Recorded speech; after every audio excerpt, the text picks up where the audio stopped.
The following is a counseling session with a certified therapist. The patients, however, are comedians. They are not in an actual relationship and their stories are fictional. Psst, I love you.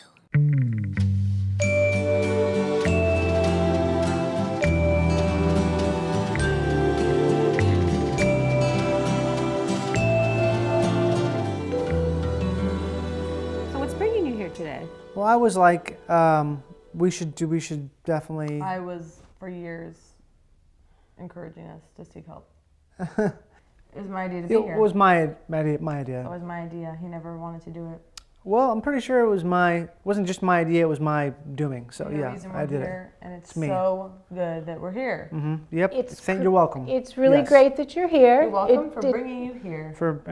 You're welcome for me bringing you, not just bringing you here, doing the legwork. I'm the reason we're here. Well, it could have been both of your ideas, and maybe it doesn't matter whose idea it is, because here you are. Okay. Yeah, here we are. But I just think, like, for the record, like, I brought us here. Well, tell me a little bit about how you got together. Yeah, we met in a park. Beautiful park. Beautiful, very pretty. I like the park. And I loved the park. And therein lies the difference. But I digress. But I was jogging, as I used to be very active physically. I was hiking, sort of a jog hike, a hybrid thing I do. There's an acorn I saw on the ground. I really picked it up to inspect it. Kate approached because she, I guess, was a big fan of that acorn as well. Guilty as charged. I love that acorn. There was definitely like a spark. There was a spark. Immediate spark. There was an immediate spark. And we started talking about the acorn because she evidently had seen it many times before and chose actively not to touch it. Since I had touched it, I had disrupted that acorn's personal space-time continuum story.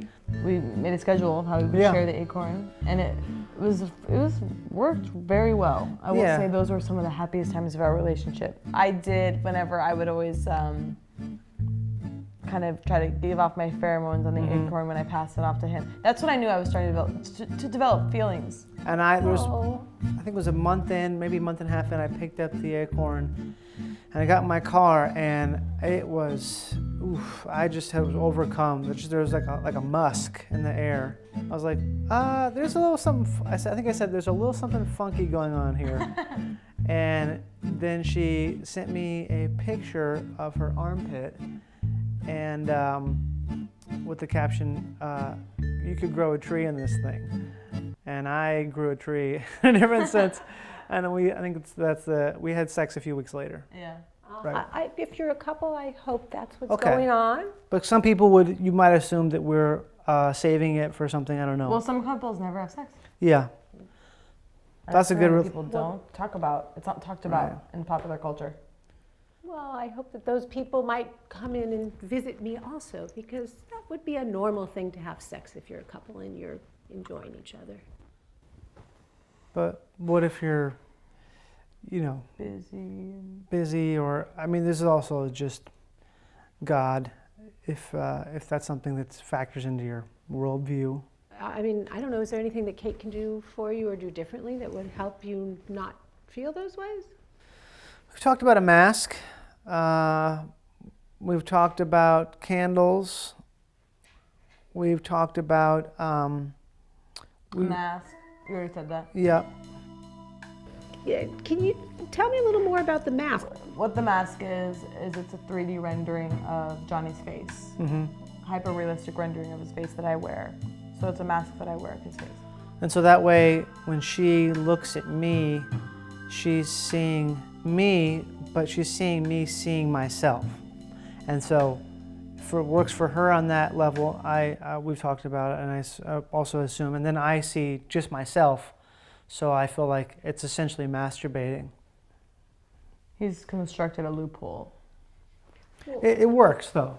No, you're making a face. Did I make a face? Yeah, you definitely have some other thoughts than Johnny's having. I'm glad you said that because I can't see her making the face. You know how a cat, when you look at a cat, it won't approach. When you look away, the cat's closer. It only moves when you're not looking at it. That's how Kate is. I worked with cats for years. One problem we have is that Kate insists upon taking a lot of baths. Here we go. Baths.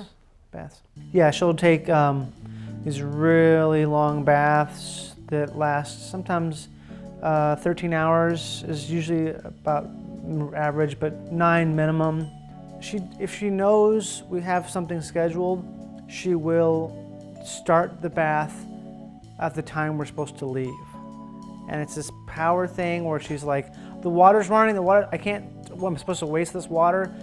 Why does when I take a bath affect you?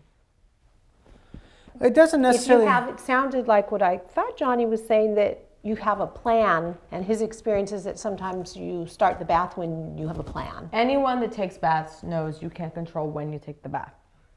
Have you ever been to Two Bunch Palms? No. It's a silent resort. He's never been. He talks about it constantly. And he's never been. I heard him tell someone at the market that he went.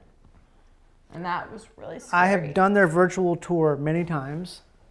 I know the layout.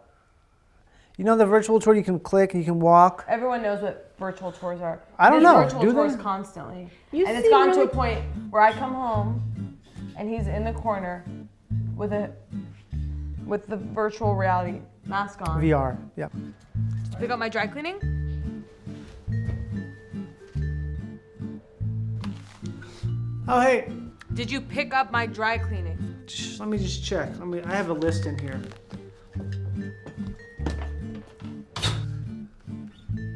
I'm inside of my list. Well, do you understand what it is that Kate hates about that? I guess so, but I'm choosing not to speak. You just spoke.